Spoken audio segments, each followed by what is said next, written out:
Welcome to Season 4 of Writing Black Joy, a virtual space that celebrates, centers, and promotes the voices of Black storytellers with joyful and uplifting stories. Here, you'll find conversations with some of my favorite Black creatives, learn more about their projects and the joy they're bringing into the world, hear more about their creative processes, and find inspiration for your own creative projects. I am Sophia Robinson, and I am a story listener, an author, and a creative. I'm honored to bring you these conversations that get to the heart of the Black joy that these creators are writing on history's pages. So, hit subscribe and settle in as we go to today's guest. Welcome back to Writing Black Joy. I cannot believe it's the end of February. One saying that I've heard that absolutely rings true: the days are long, but the years are short. And this has definitely felt true with every passing year. So I should not really be surprised that we're almost in the month of March.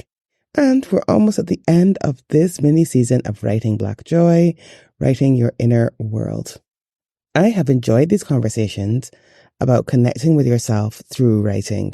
I hope that as you've listened, you have at least one takeaway from the guests as we talked about different forms of journaling, using memoir, fiction, drawing, doodling, and meditation to connect with ourselves and improve our writing practice.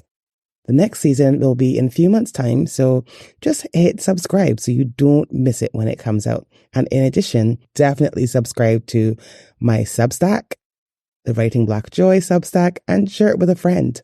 Substack is like a blog meets a newsletter, and that's where I will be posting twice per month. And it also arrives in your inbox, so that's a bit of a bonus. There you will find book reviews, podcast musings, and creative inspiration. The most recent post is actually about defeating writer's block, and I have quite a bit of input there from previous guests, including a few that were on this mini season. So definitely go over there, have a look, and subscribe. And that's the best way to keep up with what's going on in the world of Writing Black Joy between seasons.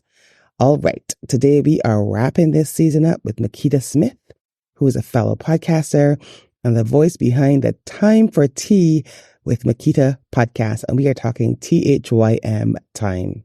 On Mikita's podcast, she invites us all to embrace the beautiful, messy aspects of life. As a nurse, a motivational speaker, and a certified meditation instructor, she is not just talking the talk, she's walking the walk, daring others to live a beautifully unbalanced life.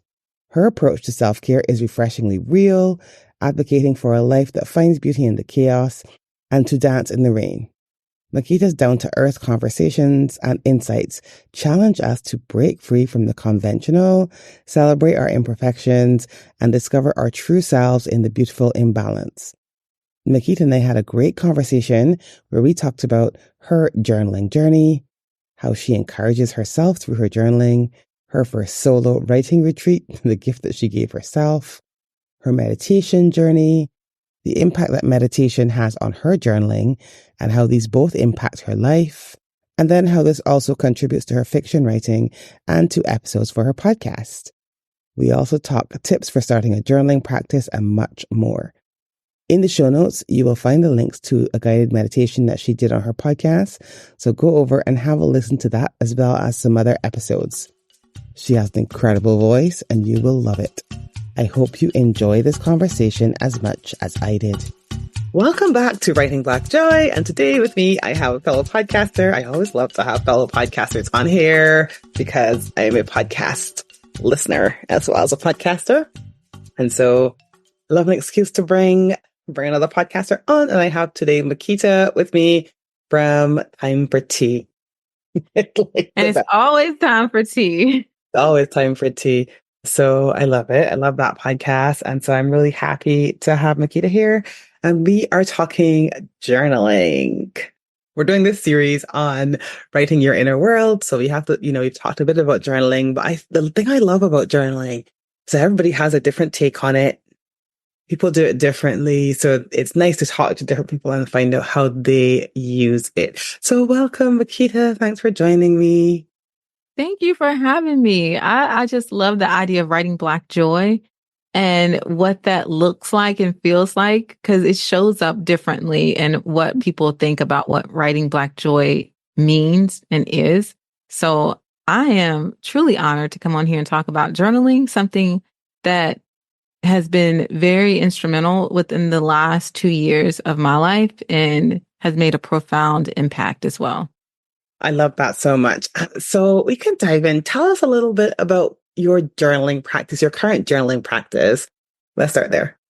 All right. Well, in order to get to what my current journaling practice is now, let me take you back to what that looked like before, because I've been journaling for a while. And what that looked like in the beginning was, I was just a 12-year-old. And I remember going in the store with my mom and seeing these diaries.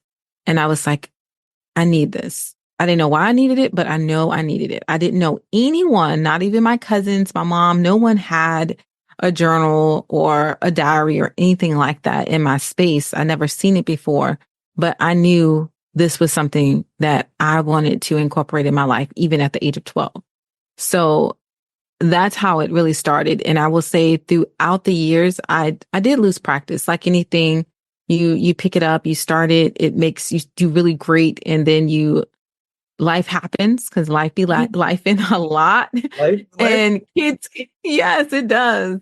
And then between kids, family, and everything that else happens, and you go down from doing it every day to 3 days a week, 2 days a week, until you eventually I'm not doing it at all. And the thing is, I'm always buying a journal or planner, and I'm like, oh, I'm going to start. And then it was just a moment in my life where I felt like I had all these emotions, all these things swirling around and going around that I couldn't figure it out. I couldn't get clarity. I felt like I was losing myself in the journey. And I was like, it's time to pick that back up, start where you're at. And I just picked up my pen and I just started writing whatever was in my mind, whatever was in my heart in that moment, and just started writing it out and getting it out of my head onto the paper. So that led me to where I'm at now, where, I am journaling every day, even if it's for 5 minutes. I am getting my thoughts out there just for me to have a moment to reconnect with myself, because sometimes I feel like with life, you disconnect and it's easy to get disconnected, and that pulls me back and gets me centered. Oh, I love that. I love that you've been doing it since you were 12. That's great. And it sounds to me like you use it a lot for processing your own emotions and your own sort of life, like the daily things that happen. You use your journal really to process those things.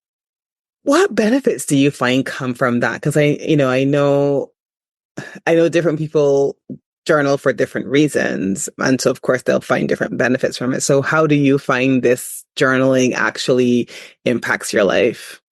For me, I feel like journaling is like this sacred space that I'm creating for myself. Like, it's outside of anything else that I do. It's the only chance that I feel like I can be my authentic, true self. I can be vulnerable in those moments. I can put down my worst fears, the things that I'm scared about. And there's no judgment in journaling. It's just your thoughts. And then I can have an opportunity to rationalize those thoughts, because I do go back after I read it.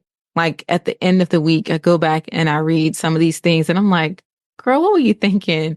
You are so smart. Like, you got this. Like, you are making, strides. Cause sometimes you feel like you're just stuck in quicksand and you're not going anywhere fast. And when I look back at some of the things that I'm writing, I'm like, no, you made one step today that got you closer to that dream that you're looking for. You are not stuck in quicksand. It may take you a little bit longer because this is your journey. It's not somebody else's, but you are on the right path as long as you keep making steps. So for me, it's just having that permission to be honest and true and raw with whatever I'm feeling, and then giving myself the opportunity to give myself grace at the end of the week and really reflect, having the reflection piece and bringing it all together, because we can put down like, oh, this week was crap and everything went wrong. And, we can go on and go on about everything that went wrong in the day. But I like to bring it back to, okay, this was a challenge. This felt like a setback. But when I rethink about it, it wasn't a setback. It just opened up space for another opportunity for me to move in a different space and have a different thoughts. So for me, the benefit is just getting myself to that point and recognizing that I am all the things that I imagine myself to be. And I'm one step closer to whatever dream that I have for myself. Yeah, I love that so much. And I like that going back to and doing that reflection process as well. Because I know some people who write stuff and then they like not burn it, but they're like they kind of write it just to get it out and then they can move on. But I like that reflection piece of turning it around. There's someone I used to follow, and she used to have this journaling practice where you would start by journaling like the negative things, and then you would literally be writing out the opposite, right?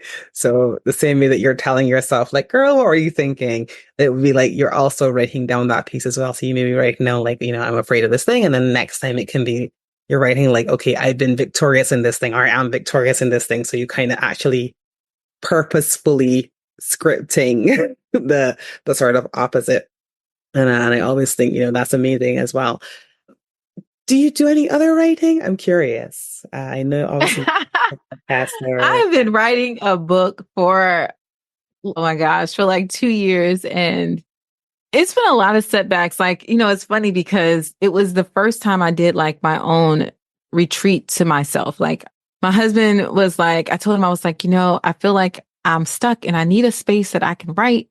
And I think I'm going to go and stay, which was only like 25 minutes away. The town, it's only like 25 minutes away. And I'm like, I'm going to go stay in this hotel and I'm going to write all weekend long. And I thought he was going to look at me crazy and be like, you're not going to no hotel to write. What are you talking about? But you know what? I just needed to get away. I needed a time for myself, a space, and surprisingly, he was like, okay, sure. And, I show up at the hotel, I have all this like, oh, I should call him and tell him he should come. And then, and then I was like, no, like, this is your moment. This is your time. You said you're writing. You got to write.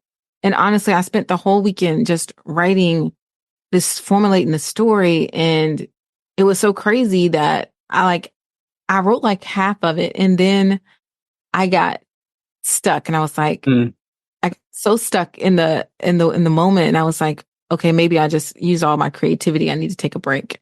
And I took a break and I thought I had lost the story because then I could not bring it back up. I could not find it on my drive, anything. And I was like, oh my gosh, like I've lost the story. It was like 4 months later, could not find the story.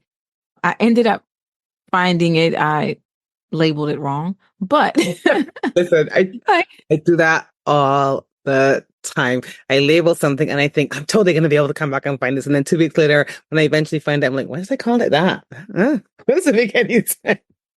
It made no sense. I don't know. But you know what? Everything happens for a reason. And I repicked it up and I have been writing.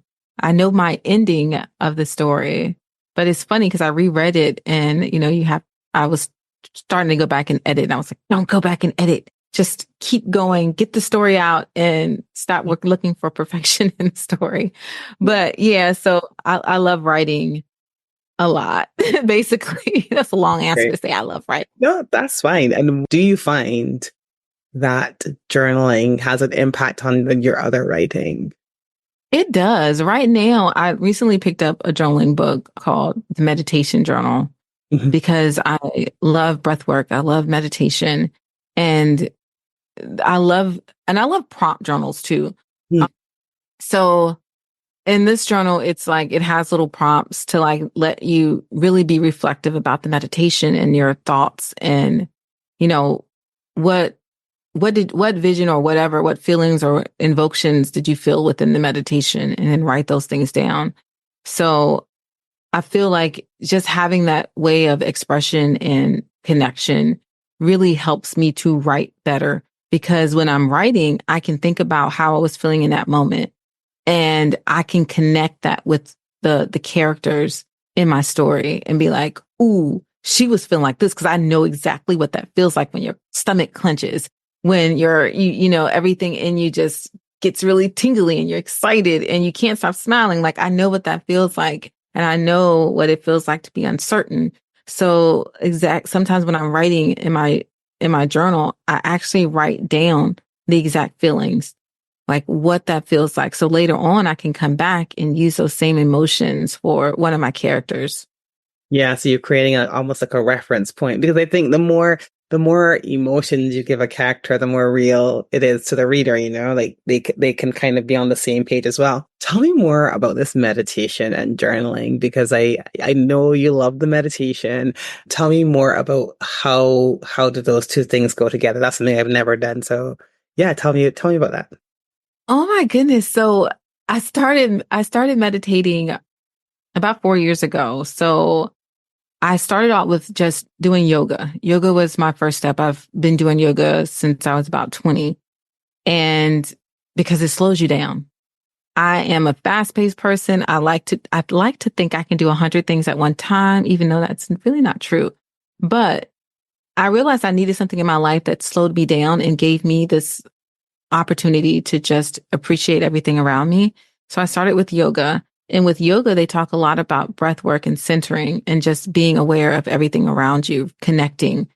And with that came meditation. And so with meditation, it allows you to really just center yourself, and you're not focused on tomorrow, what's going to happen in 10 minutes, whether dinner has to be ready, who needs you in the moment. When you're meditating, you're just sitting there and you're just really connecting with that inner spiritual self that you have, like nothing else. And there's different ways that you can meditate. Some people like to do meditation and affirmations, and some people like to chant and just feel the vibrations and reconnect with that. Some people just do breath work the whole time and just really have this deep understanding of how they are emotionally and how they want to show up for the rest of the day. It's really about what works for you, and you really try out a lot of different ways, because I do. And depending on how I feel, like, is the way I meditate for that day. Sometimes I just need to focus on releasing an emotion. Like maybe I'm really having a lot of anxiety.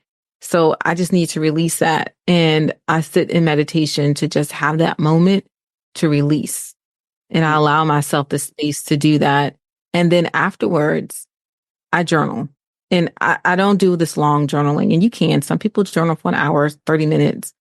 I have a 5-minute rule where no matter what, it's 5 minutes. And you'd be surprised how fast 5 minutes goes. Because, I know a lot of people, like with the kids and all the crazy stuff, like, I don't have 5 minutes. But you have to have time to pour back into yourself. You have to have moments that you are replenishing your own energy, because you can't give out to others when you are empty. And the same way, if you are just going on fumes all the time and your cup is cracked, you can't refill that cracked cup. You have to take a moment. So if 5 minutes, take the 5 minutes. I take 5 minutes after I meditate and reconnect, and I sit there, and I'm very intentional about it. I'm very intentional about how it is I want to show up, what energy I want to bring into my space. And I use those thoughts throughout the day. So when things start to happen that don't necessarily go with the flow, and I'm like, oh, I'm so irritated or so frustrated or feeling so overwhelmed, I bring it back to that moment in that meditation and my thoughts that I had for that day when I was journaling, and like, okay, reconnect with that, reconnect with how you wanted to show up. And I think that's all about having that ability to have that emotional intelligence to respond versus react. And I talk a lot about that too, but being able to respond versus reacting to our emotion. Yeah. I love that. I love the responding as opposed to reacting. But I also like, to me, I think setting that intention sometimes, as I said, you're almost setting a reference point for yourself. Like, this is where I want to be today. And it's not in a judgment way, like I'm not there, but more in like this is what I'm capable of today. And, how can I bring myself back to that point, as opposed to because I think, if I'm in a situation where something goes not according to plan, I tend to just, as you said, get very irritable and get very annoyed. And I like the idea of thinking, well, I started the day with this reference to how I was going to respond. Let me see if I can return to that. So I really like that. Oh, that's brilliant. And some days ain't perfect. Some days ain't perfect. Some days, like, it's hard to get back to that. You just like, no. Tomorrow. Tomorrow, I'll do better tomorrow. But today, they're going to get all that reaction and reactivity. No. It's good to have, as you said, it may not work perfectly every day, but I like I like the idea. I love the idea of a practice that you return to every day so that you don't, to me, the whole thing about practice is it's not perfect, right? It's practice. It's an ever improving practice as opposed to like a practice to perfection. So I like, Yeah, we're on a journey every day to be our best self, and some days our best selves just need an opportunity to just to be to be yeah. in a space. Okay. A few years ago, I wrote this poem and it was basically like, today I'm not my best self. And it was just, it's just like this sort of like, listen, not today, maybe tomorrow. Today I'm going to be my bad self. That's going to be perfectly fine. And just like having that understanding that, you know, every day you're not going to be your best self. And that's completely fine as Hmm. well. I'm curious. Do you find journaling helps you with your, you know, obviously you have a podcast, you write, so you're a very creative person. How do you find your journaling kind of feeds into that creativity? It really helps gives me ideas for next episodes and Mm. conversations that I want to have. So sometimes, because like I did one, I did a podcast episode, a solo one, just and I said in this episode, I am going to convince you why you should journal. And it was all about because you know what? I was like, my daughter ended, my oldest daughter, she's 24, and she said, Mom, do you have an extra journal? Because this is something I really think I want to go into the new year doing. And I was so excited. I had just got this journal and I was like looking for another one, but I was like, nope, I think I done wrote all the rest of them. So I gave her the journal and I was like feeling like so, and I was like, okay, just having this conversation with her, and I've been on her about journaling and how it can benefit her for years. And now like it's coming full circle because my youngest daughter, she's like me. She journals, she writes. She's a great writer, but she don't want to do a living. I want her to, but another story for another day. But just having that conversation with her, and I started journaling about, you know, how what I was grateful for that day. And I was like, you know, giving my daughter this gift of understanding that, you know, she can journal her thoughts and she can have a space to just really release and be herself. And she's doing it. I'm like, ooh, that's an episode. I Yeah. can do a whole episode where I can convince people of why they should do this.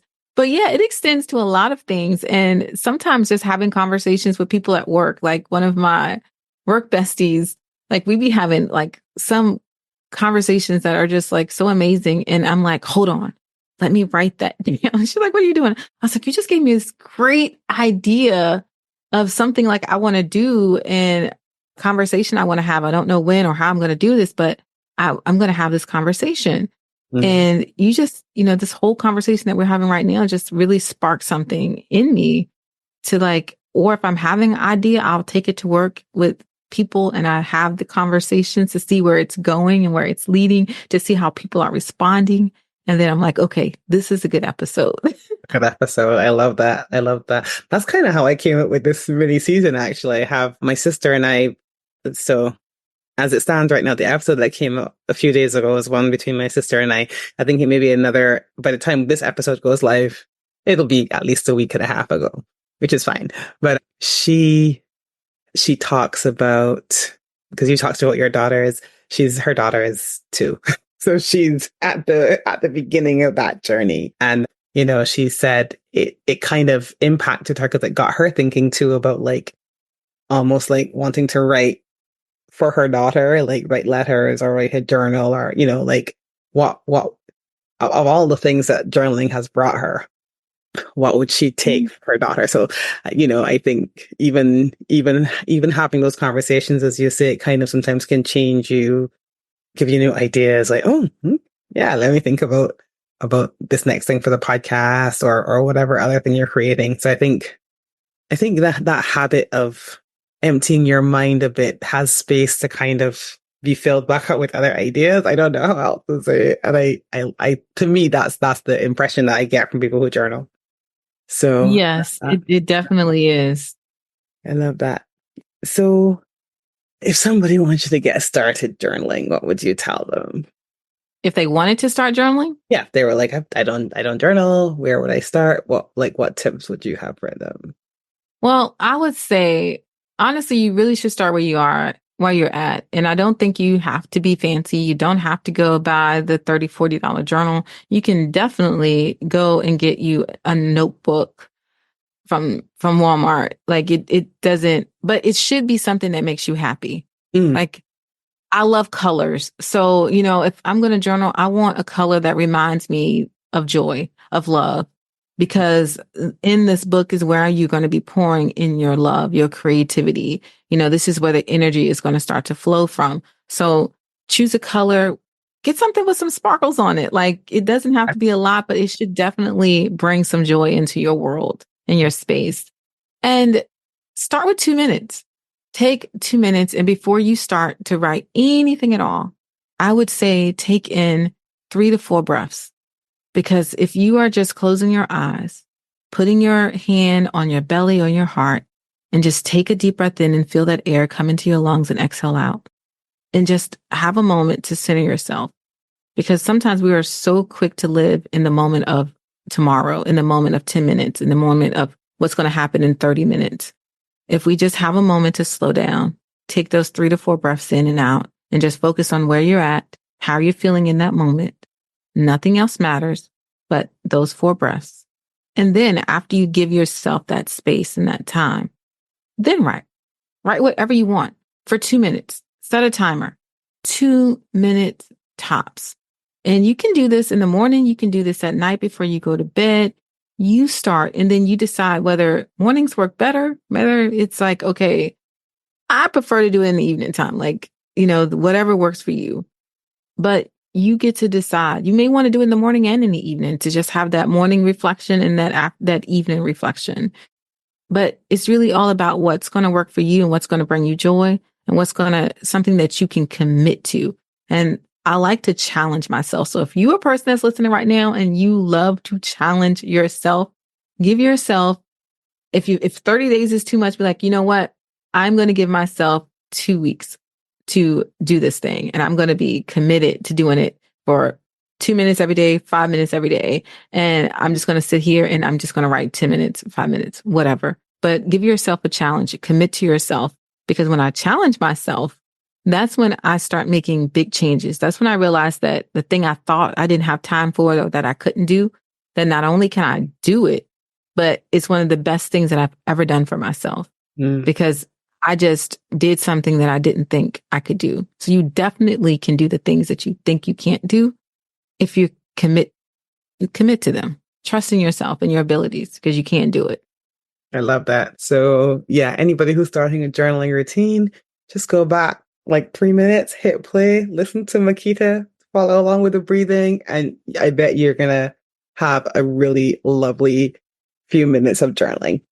We're kind of getting sort of close to the end. So just before we kind of wrap up, tell us about your podcast. Tell my listeners about Thym for Tea so that as soon as they finish listening to this, they can rush and find yours and have a listen as well. Tell us all about it. Okay, so Thym for Tea with Mikita. So it's actually Thym, Thym, take off the E. And it's really about it's honestly named after the herb because the herb means, Thym itself means courage and fortitude. And I feel like it takes courage and fortitude to live your authentic self, to be the person that you wake up every day and dream to be.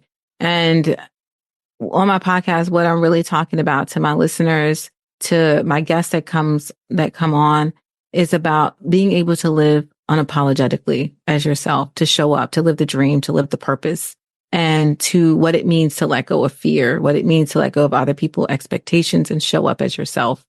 And you can definitely find Thym for Tea with Mikita on all of, any platform that you listen to your podcast on. And you can find me on Instagram or you can find me on Facebook. And it's just Mikita Smith. Simple. That's how you're going to find me. And let's connect because you know what? I just want to support each and every one of you on your journey. And I feel like as we build this community, it's all about support and cheering each other on. I agree. And I'm going to drop the link to the podcast and your Instagram and everything down in the show notes. So anybody who is loving hearing Mikita's voice and going, oh, I need that podcast in my life, go and find Thym for Tea, THY for tea. Get yourself a cup of tea. Sit and do what I do. Get yourself a cup of tea and sit and listen to the podcast. It's very good. So thank you so much. I really am glad we did. We'll have to have another conversation again when I'm doing the next season, because I feel like we have some other great stuff that we haven't even touched on. But because obviously this one was all about journaling, I loved all that wisdom that you shared about the journaling, particularly about the meditation. Tell me, do you ever do guided meditation? I know you said you do sometimes do them on your podcast. So maybe if there's an episode that has a nice guided meditation and you let me know which one it is, I'll put it in the show notes. Oh, yeah. I love guided meditations. And I do have a guided meditation that came out in the January issue. I will link you that, give you that link to that. So listeners can definitely connect with that and just have a second to just release, let go, and do your thing. I love it. Thank you so much, Mikita. So glad to have you. So please, we'll have to do this again. And to everyone else, catch us on the next episode. All right, bye. Thank you for joining us today. You can find out more about our guests in the notes below, and don't forget to hit subscribe to our channel so that you don't miss new episodes when they drop. And if this has inspired you to get your own writing project into the world, click on my website below and learn how you can work with me as a writing coach or an editor. Until next time, I send you big love from a small island.